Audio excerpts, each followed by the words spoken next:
Hello friends, कैसे हैं आप सब। मैं विनायक तिंगलू आप सबका स्वागत करता हूं हमारे YouTube channel smart learning Vinayak Tinglu में। हमारी जो आज की वीडियो रहेगी माइक्रोसॉफ्ट एक्सेल पे रहेगी। टॉपिक रहेगा टू रो फंक्शन और साथ ही साथ में हम सीखेंगे combination of two row function and choose cols function. Better तरीके से समझने के लिए सिंपली एक एमएस एक्सेल की शीट पे चलते हैं, जैसा कि आप स्क्रीन पे देख पा रहे होंगे। बहुत ही सिंपल सा डेटा मैंने यहाँ पे ले रखा है, जिसमें मैंने टोटल 15 नाम ले रखे हैं और 15 सीरियल नंबर। और इसी डेटा की मदद से हम टू रो फंक्शन को भी सीखेंगे और ये भी सीखेंगे टू रो फंक्शन को कंबाइन करके चूज कॉल्स के साथ हम अपना रिजल्ट कैसे ला सकते हैं। सबसे पहले टू रो को समझ लेते हैं। टू रो क्या है। जैसा कि आपको नाम से ही पता चल रहा होगा, टू रो का मतलब है कि जो भी डेटा आप इसके एरे में लेते हैं वो उसे एक सिंगल रो में आपको लेके दे देता है। जैसे कि आप देख पा रहे होंगे, मुझे एरे चाहिए तो एरे में मैं अपना डेटा सीरियल नंबर 1 से लेके सीरियल नंबर 15 इंक्लूडिंग नेम ले लेता हूँ। कॉमा का यूज़ करता हूँ या पैरामीटर्स को बाद में समझते हैं। मैं सिंपली इसे क्लोज करता हूँ, एंटर की को हिट करता हूँ तो आप देखेंगे मैं इसको यहाँ से कट करके यहाँ डाल देता हूँ सो दैट कि प्रॉपर दिखे। हाँ, अब ठीक है। जैसे कि आप देख पा रहे होंगे, पहले सीरियल नंबर आ रहा है, फिर आरव शर्मा आ रहा है, फिर सीरियल नंबर 4 आ रहा है, फिर सुजीता देसाई आ रहा है, फिर 7 आ रहा है, फिर जय वर्मा, फिर 10 के बाद राज सक्सेना, फिर 13 पे ईशा कपूर, फिर 2 आ रहा है। यानी कि ये रो वाइज चल रहा है ना। तो ये एक बाय डिफ़ॉल्ट इस तरीके से काम करता है। पर अगर हमें थोड़ा इसमें चेंज लाना है तो हम क्या काम करेंगे, इसके अदर पैरामीटर्स पे जाएंगे, जिसके लिए मैं सीरियल नंबर 1 पे क्लिक करता हूँ, यहाँ पे पैरेंथेसिस को डिलीट करता हूँ, कॉमा का यूज़ करता हूँ। जो दूसरा पैरामीटर इसका इग्नोर का आता है, वहाँ पे मुझे ऑप्शंस मिलते हैं, चॉइस मिलती है। पहली आती है 0 पे कीप ऑल वैल्यूज़, जो डिफ़ॉल्ट है। जैसा कि आपने देखा, मैंने कोई पैरामीटर नहीं लिया था, सिर्फ मैंने एरे लिया था तो कीप ऑल वैल्यूज आ गया था। कीप ऑल वैल्यूज से कहने का मतलब है कि अगर आपके डेटा में कहीं पे ब्लैंक सेल्स है, कहीं पे एरर है, तो ये उसको भी इंक्लूड करेगा। अगर हम 1 लेंगे तो वो होता है इग्नोर ब्लैंक्स, यानी कि अगर आपके डेटा में कहीं पे ब्लैंक सेल्स हैं तो उसे इग्नोर करें। क्योंकि अगर आप उसे इग्नोर नहीं करेंगे और आप 0 के साथ जाएंगे तो जहाँ जहाँ पे ब्लैंक सेल्स होगी वहाँ वहाँ पे आपको 0 मिलेगा। मैं आपको वो भी दिखाऊंगा वो कैसे आता है। उसके बाद 2 लेंगे तो इग्नोर एरर्स, अगर कहीं पे एरर है तो एरर को इग्नोर कर देगा।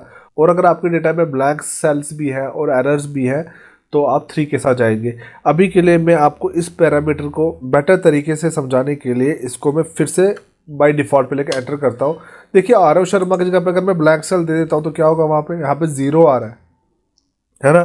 तो अगर आप चाहते हैं ये 0 ना आए मेरे ब्लैंक सेल्स पे, तो आप यहाँ पे जो सेकंड पैरामीटर है इसका इग्नोर का, वहाँ पे आप ले सकते हैं 1 को या इग्नोर ब्लैंक्स को या 3 को।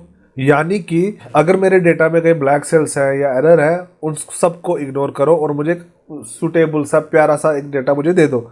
कॉमा का यूज़ करते हैं। उसके बाद जो हमारे पास थर्ड पैरामीटर आता है वो आता है स्कैन बाय डिफ़ॉल्ट आपका ये रो पे होता है। जैसा कि आपने देखा, सीरियल नंबर 1, फिर आरव शर्मा, फिर 4 Sunita Desai and so on, वो बाय डिफ़ॉल्ट आपका होता है, जिसे कहा जाता है स्कैन बाय रो।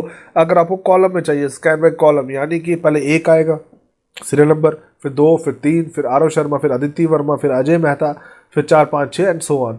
तो आप किसके साथ जाएंगे, आप जाएंगे स्कैन बाय कॉलम, जिसके लिए ट्रू है। ट्रू को रिप्रेजेंट करता है 1 और फॉल्स को करता है 0। हमें ट्रू चाहिए तो हम 1 के साथ जाएंगे, पैरेंथेसिस को क्लोज करेंगे और एंटर की को हिट करेंगे। अब देखो 1, 2, 3 आरव शर्मा, यहाँ पे सीरियल नंबर की वजह से कम दिख रहा है। अगर इसको आप विड्थ बढ़ा देंगे तो आपको नाम दिख जाएगा, Aditi Verma and so on, जैसा आप देख पा रहे हैं।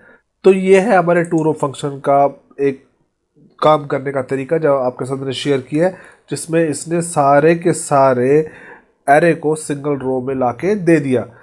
अब बात यहाँ पे यह आती है कि ऐसे फंक्शन का इस्तेमाल कहाँ पे हो सकता है। ऐसा कौन सा काम हमारा होगा जहाँ पे पूरे के पूरे एरे को हमें सिंगल रो में लाना पड़े। तो इसके लिए मैंने एक एग्जांपल ली है, एक छोटी सी एग्जांपल बनाई है मैंने, हम उस पर वर्क करेंगे। वहाँ पे हम इन दोनों फंक्शन का यूज़ करेंगे सो दैट कि थोड़ा बहुत हमें समझ आ सके कि हम फ्यूचर में इस फंक्शन का इस्तेमाल कैसे कर सकते हैं। जैसे कि आप यहाँ देख रहे होंगे, यहाँ शीट 1 है जो टोटली ब्लैंक है। यहाँ पे जो मैंने इसकी ओरिएंटेशन रखी है वो लैंडस्केप रखी है, जैसा आप स्क्रीन पे देख पा रहे होंगे। अकॉर्डिंग टू माई डेटा, जैसा मुझे डेटा बनाना है, ऑन दैट बेसिस मैंने इसकी ओरिएंटेशन लैंडस्केप रखी है। आपका डेटा जिस प्रकार का होगा वैसे रखिएगा। ये मैंडेटरी नहीं है कि आपने ये करना है, मैं सिर्फ समझाना चाहता हूँ आपको कि इन दोनों फंक्शन का इस्तेमाल करके हम अपने काम को कैसे कर सकते हैं। मैं सिंपली इसको कॉपी कर लेता हूँ और इसको यहाँ कर देता हूँ इंसर्ट। जैसा आप देख पा रहे हैं, यहाँ पे मैं मंथ्स को ले आता हूँ, एक रो को छोड़ के यहाँ पे लाता हूँ।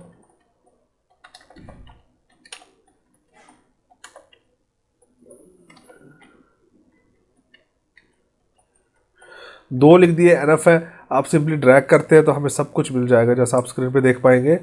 दिसंबर आ गया, यहाँ पे डबल क्लिक, ओके। अब मेरे पास ये आ चुके हैं पूरे 12 के 12 महीने। अब मुझे ये नेम्स यहाँ पे चाहिए, जो नेम है हमारे 15, ये मुझे यहाँ पे चाहिए। क्यों चाहिए? हम एक ऐसा परफॉर्मा बना रहे हैं, एक फॉर्म बना रहे हैं जिसमें हम इन एम्प्लॉयज़ की मान के चलते हैं कि ये एम्प्लॉयज़ है और इनकी मंथली बेसिस पे किस तरीके की अटेंडेंस रही है या किस तरीके का इन्होंने मंथली बेसिस पे वर्क किया है, वो हमें यहाँ फिल करना है। वो बात की बात है, पहले एक फॉर्म बना लेते हैं, एक परफॉर्मा बना लेते हैं।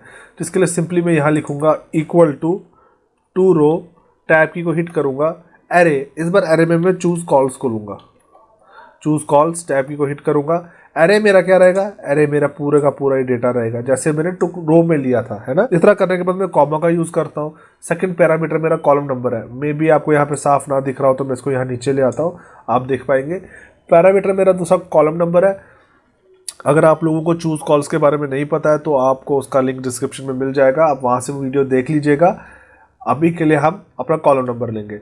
हमारा कॉलम नंबर 2 रहेगा, उसके बाद मैं कॉमा का यूज़ करता हूँ, फिर 4 रहेगा, फिर 6 रहेगा, 6 के बाद 8 रहेगा और 8 के बाद 10 रहेगा।